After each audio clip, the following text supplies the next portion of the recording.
Puro mga gangster halos ang ugali ng mga membro. So magandang araw o magandang gabi sa ating lahat mga kababayan at sa mga kapatid ko sa pananampalataya. So ayaw ko na sanang pag-usapan ito si Epifanio Labrador dahil medyo nakakaumay na po yung kanyang mga sinasabi na puro naman kasinungalingan at puro naman mga paratang tungkol sa iglesia. So marami akong napapanood ng mga video, nagsisisi siya sa Facebook, yung pala, hindi pala yun totoo dahil mayroon po siyang bagong upload sa kanyang YouTube channel na puro naman pangbabalahura at pagmumura at panglalait at higit sa lahat ay puro naman paninira sa iglesia. So ipapapanood ko po sa inyo kayo na lang pong bahala maghusga dito sa taong ito kung tama ba itong kanyang ginagawa. Kayo na hindi po namin kapananampalataya sa Iglesia ni Cristo, paki-comment nga po sa baba kung tama ba yung ginagawa ng taong ito sa relihiyong Iglesia ni Cristo. Sa'yo, Labrador, ang tanong ko sa'yo, ano ba ang nagawa ng Iglesia ni Cristo laban sa iyo? At kung makapagsalita ka, lalong-lalo na sa aming tagapamahalang pangkalatan ay ganon-ganon na lamang. Pero huwag kang mag-alala, baka itong upload mo na ito ay huli na ganito yung iyong mga sinasabi. Baka sa susunod na mga upload mo o content mo ay tungkol na po sa pag-ikot mo sa buong Pilipinas.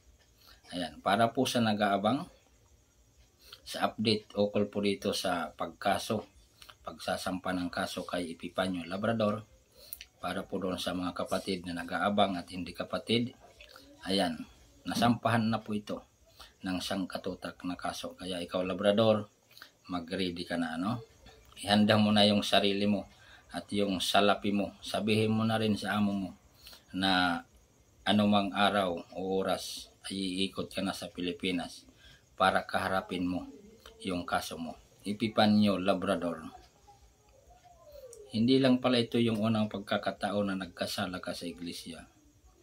Yung una, pinatawad ka. Pero inulit mo. Akala mo siguro sa pagkakataong ito palalampasin ka. Palalampasin ng Iglesia ni Cristo yung ginagawa mo sa amin. Pero sa aming mga kapatid, okay lang siguro Yung ginawa mong pagmumura sa aming tagapamahalang pangkalahatan, yun ang karimari-marim na ginawa mo sa tanang buhay mo. Kaya humanda ka na Humanda ka na. Dahil hindi maganda yung ginawa mo. Walang masamang ginawa ang pamamahala ng Iglesia ni Cristo sa iyo Tsaka huwag kang mag-alala. Maski nakatakip yung mukha mo ng face mask mo, kilala ka na namin. Kilala na namin yung totoong mukha mo. Kilala na rin namin yung totoong pangalan mo. Siyempre, hindi ka naman masasampahan ng kaso kung hindi namin makikilala yung totoong mong pangalan. Kaya mag-ready ka na. So para sa mga nag-aabang, ito panoorin nyo. Yung panglalait at pangbabalahura na naman itong ni Labrador sa Iglesia ni Cristo. Tamang-tama lang yung alias mo Labrador, aso. Kaya ito, panoorin mo. Panoorin mo, Labrador, kung mapanood mo man ito kung tama ba itong pinagsasabi mo ukol sa Iglesia ni Cristo. Bibigay po ng kanilang tulong, bibigay po ng kanilang mga paalala para po sa atin. So ibig sabihin, isa lang ang katunayan niya sa sinabi niya na hindi lang po ito siyang mag-isa sa kanyang ginagawa para sirain ang Iglesia ni Cristo. Sa sinabi niya, sa nagbibigay ng tulong. So mayroon po talagang tumutulong sa kanya para sirain ang Iglesia ni Cristo. Ito, panoorin pa po natin.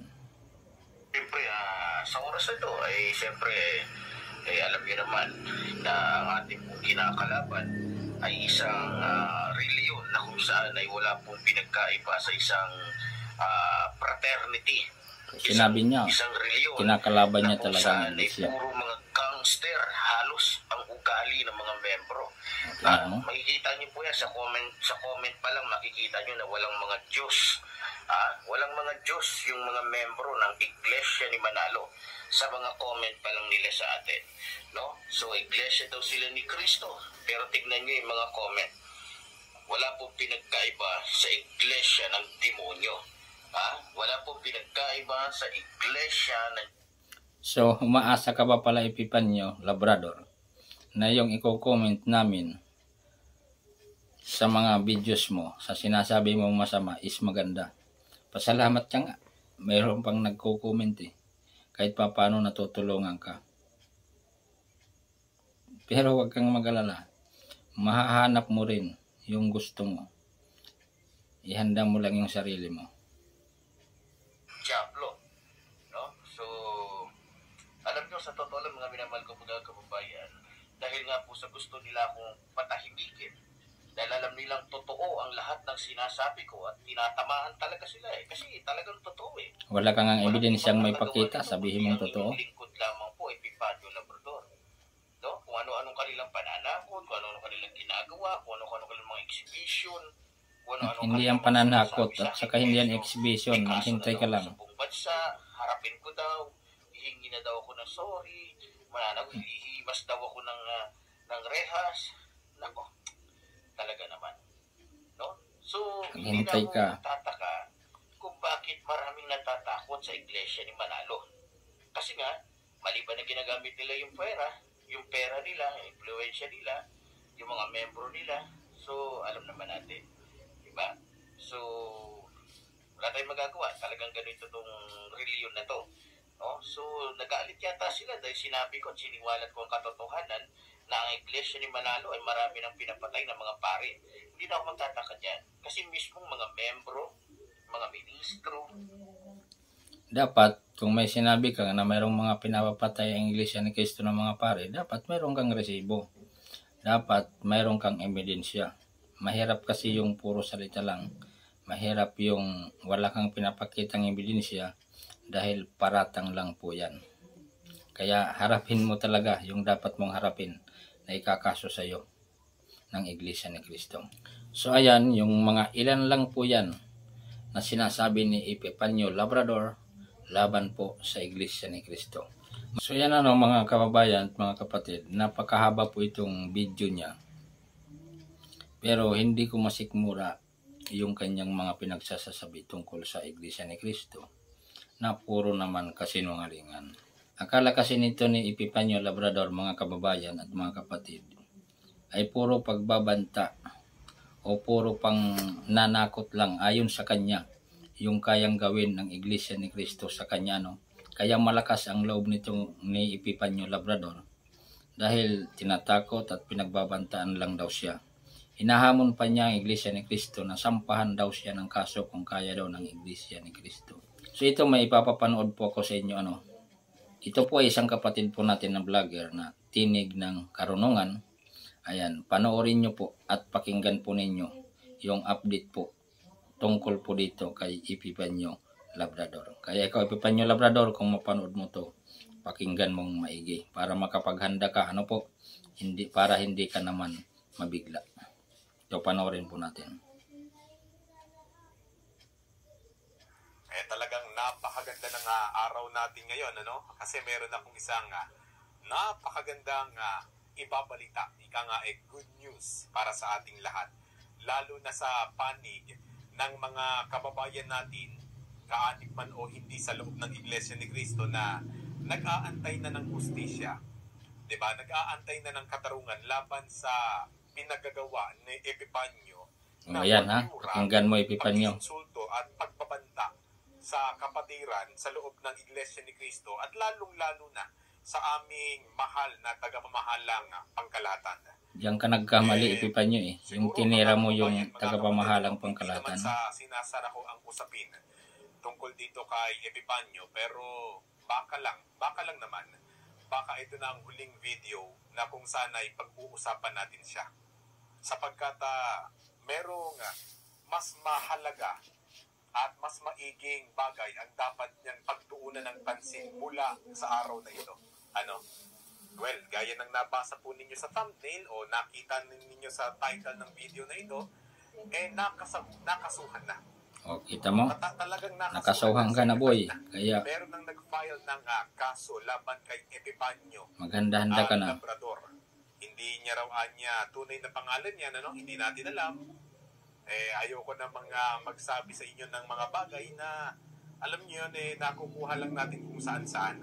Pero dun sa ikinaso, doon sa pagpa-file ng case, malamang sa malabang nandun yung talagang pangalan niya, ano. Ngayon, yung Kilala ka na, boy.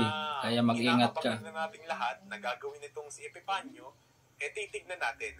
Kasi itong nakausap ko po kasi nag-file ng kaso kahapon lamang, ano. Ito yan, nakausap ni brother, yung nagsampa sa'yo. Nakausap ko po sila sa Kaya maghanda-handa ka na. Ako po agad sila. Pero ang bilin po ay hindi muna natin ilalabas ang mga detalye.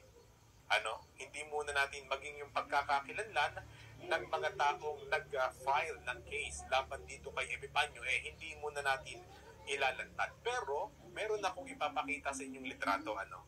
Ayan. Wala namang pagkakakilanlan ng Kaya humanda ka, ha? Tignan ninyo kung gaano kakapal.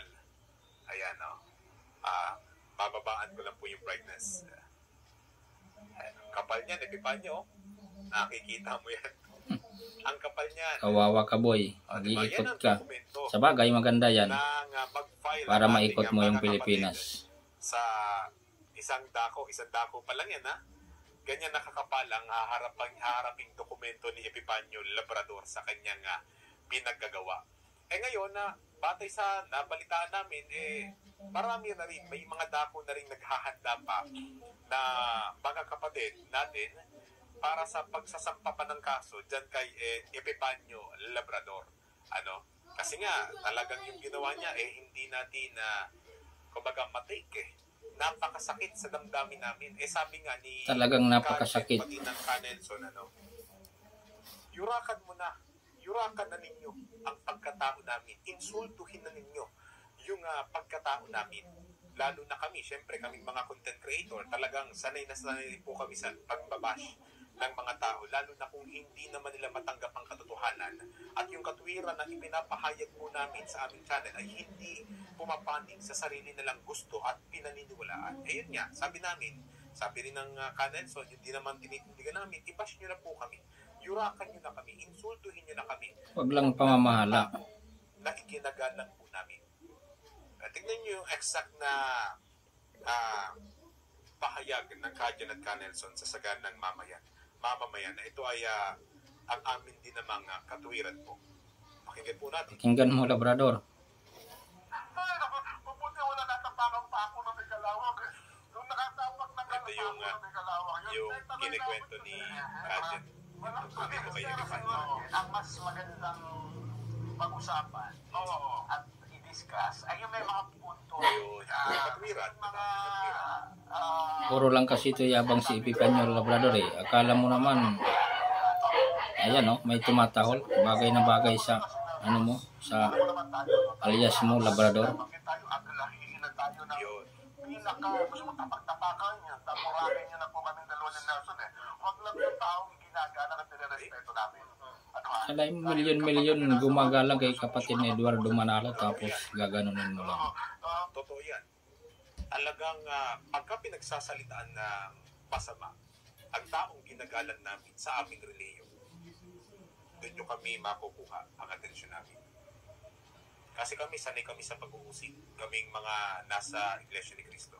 Ang kapatiran, sanay po kami okay lang sa amin yan, na kaming mga membro lang ang nagagalak pa nga kami. murahin mo hanggang gusto mo murahin pero yung pamamahala namin ang mumurahin mo. Sa pagiging Kristiyano namin. Iba yung usapan na yan. Pero meron din sa Biblia, meron din nakasulat sa Biblia na igalang ang mga namiminuno, ang mga nangangasiwa, na sila yung mga nangangaral sa amin ng mga salita ng Diyos at umiibig at nagmamalasakit sa kabuuan ng Iglesia. So ayan lang mga kababayan at mga kapatid yung ipapakita ko po sa inyo at ipaparinig po. Kung gusto niyo pong mapanood ng buo yung video na i-plinix ko po sa inyo, i-search nyo lang po Tinig ng Karunungan. Maraming salamat po sa kapatid natin. Maraming salamat po sa Tinig ng Karunungan. Ayan, lagi po akong nakasubaybay din po sa inyo pong channel. Thank you so much po. Isa lang ang masasabi ko sa iyo, seryoso to. Epipanyo Labrador, kung mapanood mo, may pagkakataon ka, humingi ka ng sorry at kung ano man. Pero, hindi namin alam kung anong magiging resulta ng kaso mo. Kaya nasa iyo na yan. Mag-ready ka na lang dahil naisampan na po yan. Pag naisampan na po yan, hindi na po pwedeng atras yan. Pinatawad ka na kasi nung una. Pero ngayon, inulat muli. Kaya mag-ready ka na dahil tiyak ako, lalakbayin mo yung buong Pilipinas. Sure ako lahat ng oras at araw mo. Baka kulang pa nga yan para ikotin ang buong Pilipinas sa pagharap sa mga kasong isasampa sa iyo ng Iglesia ni Cristo.